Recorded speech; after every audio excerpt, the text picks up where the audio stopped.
Եթե ցանկանում եք այս ոլորտ մտնել, ձեզ կնշեմ մի քանի պունկտեր, այսպես ասած, թե ինչին դուք ուշադրություն դարձնեք։ Եթե ուզում եք Հայաստանում սովորել, ամենակարևորը գնացեք տեսեք այդ մարդուն, ում մոտ դուք ցանկանում եք անցնել վերապատրաստում, դասընթաց, էական չի։ Երկրորդը, այդ մարդու անցած ուղին, ստատիստիկան, ինչ է ձեզ տալու, դուք ուզում եք դա սովորել, գիտեք թե չգիտեք։ Եվ երրորդ ամենակարևոր կետը, թե ինչ եք անցնելու, ինչ տեսակի վերլուծություն է լինելու, որ շուկայի համար է աշխատելու, ինչքան դասաժամ է տևելու,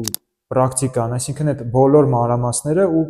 կհասկանաք դուք այդքան ժամանակ, ռեսուրս ուզում եք ծախսել, թե չէ։ Որտեվ կրիպտոյում իհարկե արագ գումար չկա։ Եվ նաև մարդիկ շփոթում են կրիպտոն կազինոյի հետ։ Նորից եմ ձեզ կրկնում, կրիպտոն, կազինոն դրանք տարբեր ուղղություններ են։ Դրանք ընդհանրապես իրար կապ չունեցող ոլորտներ են։ Գիտեիք թե չէ, անցած տարի Հայաստանում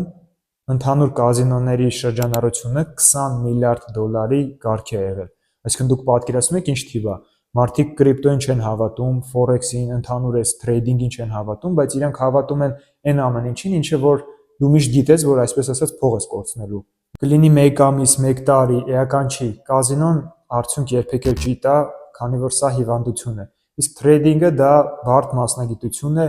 որտեղ որ արդյունքը միանգամից չի, բայց այն մարդիկ, ովքեր որ սպասում են, անցնում են տարբեր փուլեր, իհարկե սկսում են այստեղ գումար վաստակել։